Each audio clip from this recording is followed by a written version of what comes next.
15 minutes a day actually learning how to use AI for writing, planning, brainstorming, the real work. That's it, just one skill a day. This is the 28-day AI challenge built for beginners over 40. Starts tomorrow. Tap the screen to join us and try the one habit that really makes you unstoppable. Against them getting their tax refunds, because this is what our administration is doing, is powering your incredible economic agenda forward on Main Street. Thank you very much. Great job. I do want to say that on my left I have a man who's doing a fantastic job, and on my right also. But we're spending a tremendous amount of time and effort on building our military. We largely rebuilt the military during my first term, fortunately, and we're greatly enhancing it now. We're going to be doing something new. We're bringing back the battleship, and I thought, like you remember the battleships from the great Iowa, Alabama, Missouri, those unbelievable scenes that you see, Victory at Sea. You'd see these incredible ships, and I thought they were powerful, but the battleships that we're building are going to be 100 times more powerful than those beautiful works of art. I mean, they were magnificent, all steel. We have the steel now, and we're going to be doing that as an enhancement. But our military is very, very strong. You may want to say something about the large fleet of ships that's heading over to the Middle East. Well, Mr. President, you had to, like so many other cabinet members have referenced, rebuild the perception of America. And at the Department of War, that meant reestablishing deterrence. What happened in Afghanistan, what happened in Ukraine, a war that never would have occurred, what happened on October 7th in Israel, never would have happened under President Trump. So as a result, we're having to rebuild how our enemies perceive us. And when President Trump said, we're not getting a nuclear, Iran, you won't have a nuclear bomb, he meant it. And we sent those B-2s halfway around the world, and they never noticed. When he said, we're not going to tolerate trafficking drugs anymore in our hemisphere, we treat them like the Al-Qaeda of the Western Hemisphere. He meant it, and we're executing that. When you said, Mr. President, we're securing the border, the military was proud to do their part alongside Homeland Security to do that. Same thing with Iran right now, ensuring that they have all the options to make a deal. They should not pursue nuclear capabilities. So we will be prepared to deliver whatever this president expects of the War Department, just like we did this month. No other military in the world could have executed the most sophisticated, powerful raid, not just in American history, I would say in world history. What those men did going downtown, another country, the most secure place in the most secure base in the middle of the night without anybody knowing until those simultaneous bombs dropped 3 minutes before the helicopters dropped. No other country could coordinate that. No other president would have been willing to empower those warriors that way to be that effective. And that sends a message to every capital around the world that when President Trump speaks, he means business, and we are reestablishing deterrence at the War Department, Mr. President. Thank you. Great job you've done. Just to finish up on that, the Somalian pirates over the years have stolen many ships.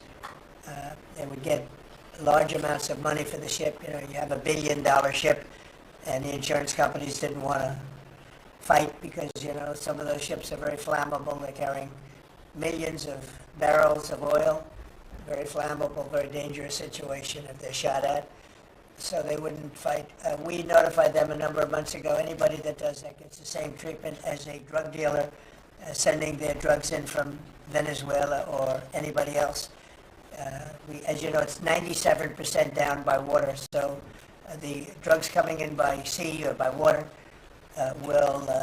is down 97%. Now we're also starting, that was the more difficult route. Now we're starting to do that by land also. It will be, you'll see that happen as they come in and kill our people with drugs. I think the real number is 300,000 people a year, not 100, but whatever it is, it's a lot of people, hundreds of thousands of people. They're going to get hit. But also we added to the list the Somalian pirates that go out on a boat, similar type boat, actually not quite as fast, not quite as nice as you can imagine, but they get the same missile that we give to the people that are bringing drugs. And so far we haven't seen anybody going out. So the traffic is not being interfered with by people pirating our ships. Not our ships, ships all over the world. I said, make it for any country. We're doing the rest of the world a favor. It's a very effective favor, but we see very little pirating nowadays. You used to have ships being taken every single, like 2 or 3 a week, these massive ships that be brought in to some place in Somalia, which I don't even know is it a country. We have Ilhan Omar left, and then she gives us lectures on the Constitution of the United States. These people are, what they've done to rip off our country is terrible, but the pirating has essentially stopped. They know that if anybody even makes a move toward a ship, they get the ultimate treatment. They will go to wherever they want to go, but it's probably not going to be to heaven. I can't imagine, but they get hit very hard, just like a drug dealer, just like the boats, the ships that are coming in. Every boat that comes in with drugs on it that we take out, we just saved 25,000 American lives. Each boat is the equivalent of saving 25,000 mostly American, but American lives. So I just wanted to let you know that, and Pete's been totally authorized to do that. And they know what's going to happen, and it seems that all of that brisk business that they had has been stopped in its right in its foot. So I just want to thank everybody for being here. My cabinet has been amazing. I like this much better than going around for 3 hours. We'll pick on other ones. Pam, you're doing great. We're all doing great. JD, if you'd like to say something, you can. Would you like to really quickly? He is, after all, the Vice President of the United States. It's okay, sir. I'm here for the free coffee. I just say it's an honor to serve with this group, and we're doing a lot of good for the American people. We're very proud of it. Yeah, we're very proud of the country. We're very proud of you. Thank you very much, everybody. Thank you. More beautiful. You can see the flags behind us of the different forces and the American flag and various others. It's, I think, quite spectacular. It's never looked this good, and hopefully we're going to do work that's never been as good.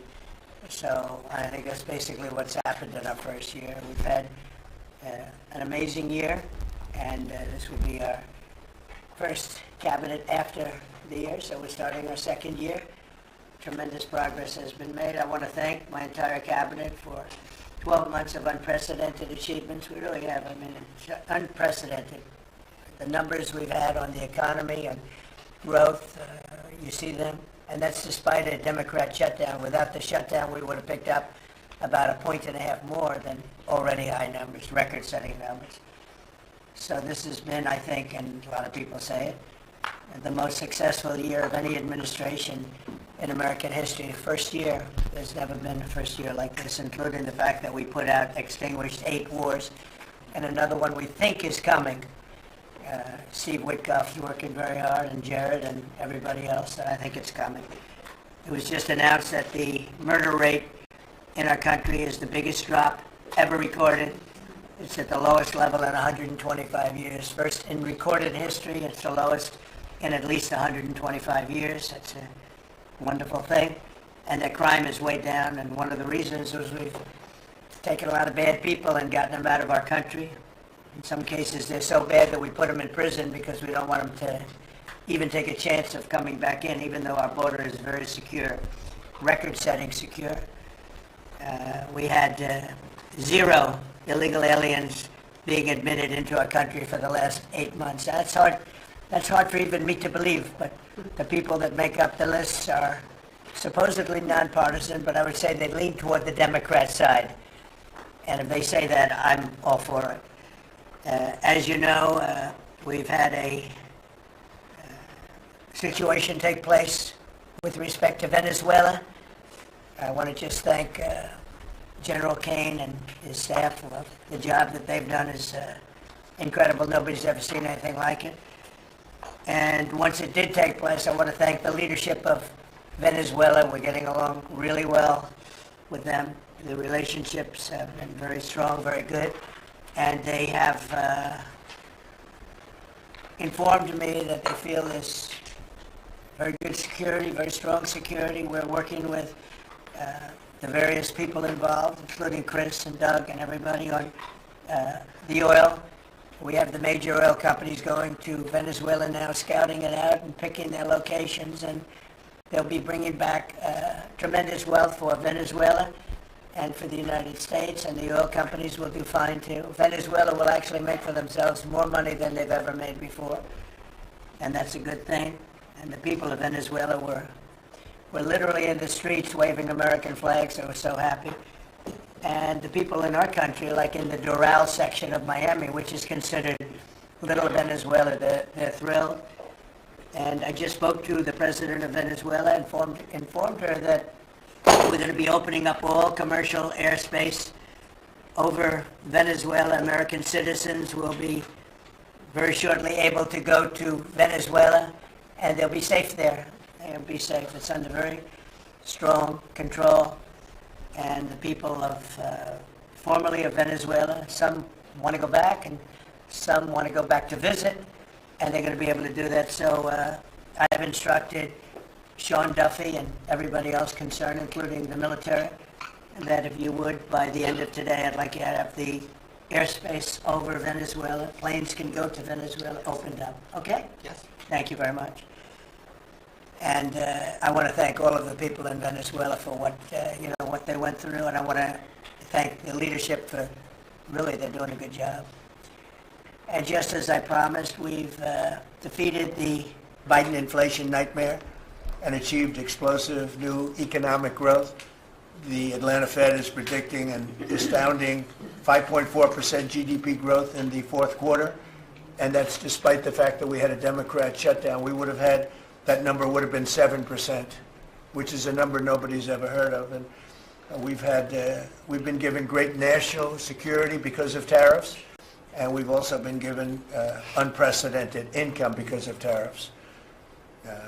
Part of the income that we gave, $12 billion, we gave to the farmers of our country, so that yesterday I was up in Iowa, and they were very happy, Madam Secretary. Yes, sir. They were very, very happy. They were great. So the GDP growth in the fourth quarter was great. And it's going to be, I think we're going to have an amazing and incredible year. Hopefully we won't have a shutdown. We're working on that right now. I think we're getting close. The Democrats, I don't believe, want to see it either. So we'll work in a very bipartisan way. I believe not to have a shutdown. We don't want a shutdown. And just yesterday, the S&P 500 hit 7,000 for the first time ever. There's never been any time at which it's done like that. And the other stocks also, I think it was 52 times for the Dow, had hit a record high. But the 7,000 was not a number that was even thinkable if you go back a year ago. So S&P hit 7,000 for the first time ever. The stock market has set, it's actually 52, 53 all-time record highs since the election, adding $9 trillion in value to savings, retirement accounts, and 401ks. And, I mean, everybody benefits, but we have record stock markets. Companies have never done well. And most importantly, if you think about it, after 4 years in which Biden got much less than $1 trillion of investment into our country, actually it was taken over 11 months, even though we're 12 months. In 11 months, we've taken in more than $18 trillion. So they did less than $1 trillion, Scott, in a period of 4 years, and we've done $18 trillion in less than 1 year. So there's never been anything like that. No other country has done those numbers, by the way, in history. 10 years ago, one country did $3 trillion. No other. We did $18 trillion. Is being invested now. Thousands of businesses, plants, equipment all over the country are being built right now. And they're going to be opening pretty soon. And when they open, you'll see numbers like nobody's ever seen before. The economy is doing amazingly well. I wish the press would report it, but people are finding out. They're seeing it. It's coming. It's becoming pretty evident. It's hard to hide. Biden inflation, which is really stagflation, cost the typical family $34,000. Think of that, $34,000. But after 1 year, growth in real incomes is outpacing inflation by more than $3,000 under Trump. So one cost $34,000 and one made $3,000. That's a big swing.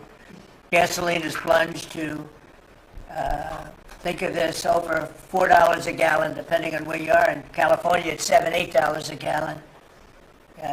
While I was in Iowa, and they had $1.85, because I had it at $1.99 a gallon. And I was corrected by two farmers that said, I just want my gasoline for $1.85. So, Chris, you have to be doing something right, you and Doug, right? But I don't want to give you too much confidence. You got to keep it going. We're drilling, I think I can say we're drilling more than at any time ever in the history. We're taking out more energy out of our land, but specifically, if you look at oil and gas, we've never been anywhere even close. Is that a correct statement? That is correct. All-time records. Yeah, great. It's a great job. Well, it's supply and demand, so that's going down rapidly. And, you know, when energy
goes down, everything else goes down.